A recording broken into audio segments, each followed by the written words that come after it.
கபிலவின் துலங்காத மர்மமும் பதிவான சாட்சியங்களும். கூலிக்கு வேலை செய்யும் பெருமாள் கணேஷ் சிக்கியது எப்படி? கதவில் தொங்கிய கருத்தப்பட்டியின் பாதி கபிலவின் கழுத்தில் சுற்றப்பட்டிருந்தது. வழக்கறிஞர் பிரியந்த: நான் பார்க்கும் பொழுது கதவுக்கும் கதிரைக்கும் இடையில் தலை சாய்ந்திருந்தது. நாடி துடிப்பில்லை, கண் பிதுங்கியிருந்தது. வைத்தியர் லக்ஷானி. ஸ்ரீலங்கன் ஏர்லைன்ஸ் முன்னாள் பிரதம நிறைவேற்று அதிகாரி கபில சந்திரசேனவின் மரணம் தொடர்பான தகவல்கள் வெளிவந்த வண்ணமே உள்ளன. ஸ்ரீலங்கன் ஏர்லைன்ஸ் நிறுவனத்துக்கும் ஏர்பஸ் விமானங்களை கொள்வனவு செய்யும் பொழுது 2 மில்லியன் அமெரிக்க டாலர்களை லஞ்சமாக பெற்றார் என்ற குற்றச்சாட்டின் கீழ் அவருக்கு எதிராக விசாரணைகள் இடம்பெற்று வரும் நிலையில் முன்னாள் கிரிக்கெட் வீரர் அரவிந்த டி சில்வாவின் வீட்டில் இருந்து சடலமாக மீட்கப்பட்டார் கபில. மேற்படி சம்பவத்தை தொடர்ந்து விசாரணைகள் ஆரம்பமாகின. குற்றத்தடுப்பு பிரிவின் அறிக்கைகளுடன் நீதிமன்றத்தில் சாட்சியங்கள் பதிவு செய்யப்பட்டு வருகின்றன. அந்த வகையில் நேற்று வழங்கப்பட்ட சாட்சியங்களில் முதலில் சாட்சியம் அளித்தவர் கபில சந்திரசேனவுக்கு வழக்கறிஞராக செயற்பட்ட பிரியந்த வாக்குமூலம் அளிக்கையில், கபில தங்கியிருந்த மேல்மாடி அறை கதவை நானும் அரவிந்த டி சில்வாவின் மனைவியுமாக தட்டினோம். திறக்கவில்லை. இதனால் அரவிந்த டி சில்வாவின் மனைவியிடமுள்ள மாஸ்டர் கீயை பயன்படுத்தி கபில தங்கியிருந்த அறையை திறந்தோம். முதலில் அறைக்குள் சென்றது நான். அறை வாசலில் அரவிந்த டி சில்வாவின் மனைவி நின்றிருந்தார். நான் உள்ளே போகும்போது முதலில் கட்டிலை பார்த்தேன். கட்டிலில் கபில இல்லை. ஆனால் பெட்ஷீட் எல்லாம் சுருங்கியிருந்தது. உடனே இடது பக்கத்தில் ஒரு கதவு இருந்தது. அந்த கதவு மூடப்பட்டிருந்தது. ஆனால் அந்த கதவில் ஒருவித கருப்பு பட்டி அறுந்த நிலையில் இருந்தது. கதவை பார்த்தபடி ஒரு கதிரை திருப்பி போடப்பட்டிருந்தது. கதிரைக்கும் கதவுக்கும் நடுவில் கபில விழுந்திருந்தார். கதவில் இருந்த பட்டியின் ஒரு பகுதி கபிலவின் கழுத்தில் இருந்தது. இதனை பார்த்த பின் நான் வெளியில் வந்து அரவிந்த டி சில்வாவுக்கு தகவல்களை தெரியப்படுத்தினேன். அரவிந்த டி சில்வா ஆம்புலன்ஸை வரவழைத்தார். எங்களது எண்ணம் அவருக்கு உயிர் இருக்கும், எப்படியாவது அவரை காப்பாற்றி விடலாம் என்ற முயற்சியில் ஆம்புலன்ஸ் வரவழைக்கப்பட்டது என்றார். அரவிந்த டி சில்வா வீட்டிற்கு கபிலவை சரணடைவதற்கு நீதிமன்றத்துக்கு அழைத்து செல்ல காத்திருந்த பொழுது நடந்த சம்பவங்களை தனது சாட்சியாக வழக்கறிஞர் பிரியந்த வழங்கியிருந்தார். இதையடுத்து வைத்தியசாலை ஆம்புலன்ஸில் வந்திருந்த வைத்தியர் லக்ஷானியின் வாக்குமூலம் பதியப்பட்டது. வைத்தியர் லக்ஷானி வாக்குமூலம் அளிக்கையில், நான் மேல் மாடியில் உள்ள அறைக்கு சென்று முதலில் கட்டிலை பார்த்தேன். கட்டிலில் யாரும் இல்லை. இதையடுத்து இடது பக்கத்தில் உள்ள கதவுக்கும் கதிரைக்கும் பக்கத்தில் கபிலவின் முகம் சாய்ந்த வடிவில் இருந்தது. கழுத்தில் கருப்பு பட்டி சுற்றப்பட்டிருந்தது. நாடி துடிப்பில்லை. கண் இமையை தூக்கி பார்த்த பொழுது கண் பிதுங்கியிருந்தது.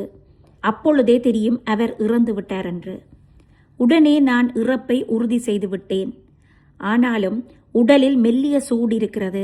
2 அல்லது 3 மணி நேரத்துக்கு முன்பே அவர் இறந்திருப்பார் என நினைக்கிறேன் என தனது சாட்சியத்தில் தெரிவித்தார். இந்த 2 சாட்சியங்களையும் தொடர்ந்து மூன்றாவதாக கபிலவின் வீட்டில் பணிபுரிந்து வரும் பிரமிளா என்ற பெண்ணிடம் சாட்சியங்கள் பதிவு செய்யப்பட்டன. அந்த பெண் வழங்கிய வாக்குமூலத்தில், சம்பவ தினத்திற்கு முதல் நாள் இரவு 11:30 மணி இருக்கும். எனக்கு கோல் பண்ணி சொன்னார், மாற்றுடுப்பு வேண்டும். அதனுடன் ஜிம்முக்கு பயன்படுத்தும் கருப்பு பெல்ட் இருக்கு. அதனுடன் எனது கண்ணாடியையும் எடுத்து வையுங்கள்.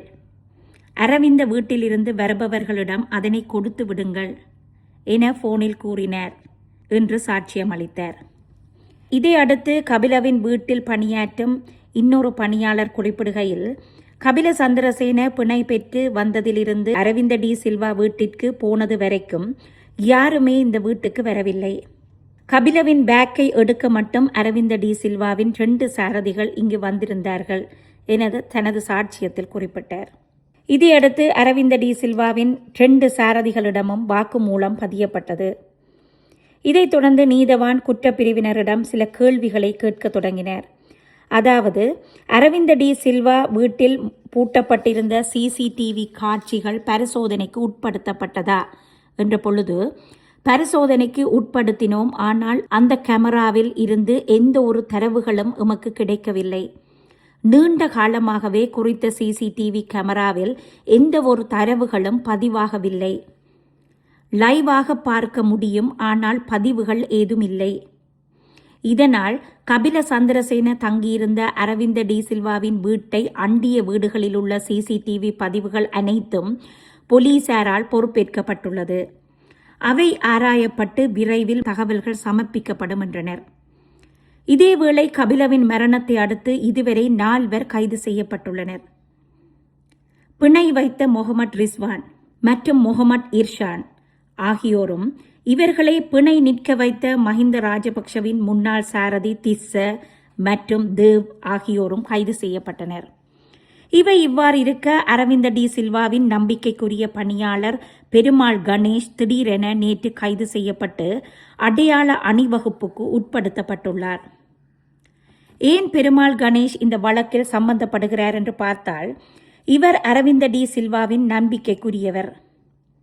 இவரிடம்தான் அரவிந்த டி சில்வா கபிலவிற்கு கட்டுவதற்காக 5 லட்சம் ரூபாய் பணம் கொடுத்திருக்கிறார். இவர் பிணை தரகரான தேவிடம் பணம் கொடுத்ததாக சிறைச்சாலை அதிகாரி ஒருவர் பார்த்ததாக சாட்சி சொல்லியிருக்கிறார். இதை அடுத்தே பெருமாள் கணேஷ் கைது செய்யப்பட்டிருக்கிறார். ஜனாதிபதி சட்டத்தரணி ஒருவரை பெருமாள் கணேஷுக்காக அரவிந்த டி சில்வா ஏற்பாடு செய்து கொடுத்திருக்கிறார். பெருமாள் கணேஷ் இவ்விடயம் தொடர்பில் கருத்து தெரிவிக்கையில், என்னிடம் இருந்த பணம் 5 லட்சம் ரூபாய் அரவிந்த டி சில்வா கபிலவை ரொக்கப்பிணையில் விடுவிக்க தந்த பணம். திஸ்ஸவுக்கு நான் பணம் கொடுக்கவில்லை. அதேபோல் இந்த கூலிக்கு பிணை அமர்த்தல் தொடர்பில் எனக்கு எதுவும் தெரியாது என சொல்லியிருக்கிறார். பெருமாள் கணேஷ், திஸ்ஸ, இர்ஷான், ரிஸ்வான் என்று கபிலவின் மரணத்துக்கு பின்னால் விளக்கமறியல் கைதிகளாக்கப்பட்டு விட்டனர் பலர். இதைவிட முகமது ரிஸ்வான் 2026ஆம் ஆண்டு ஜனவரியில் இருந்து மே மாதம் வரை 10 கிராம சேவகர் வதிவிடச் சான்றிதழ்களையும், முகமது இர்ஷான் 7 வதிவிடச் சான்றிதழ்களையும் கிராம சேவகரிடமிருந்து பெற்றிருக்கிறார்கள். இதேவேளை கபிலவின் மனைவிக்கு சிவப்பு ஆணை பிறப்பிக்கப்பட்டிருக்கிறது. அவர் ஆஸ்திரேலியாவில் இருந்து எப்போ நாடு திரும்புவார்?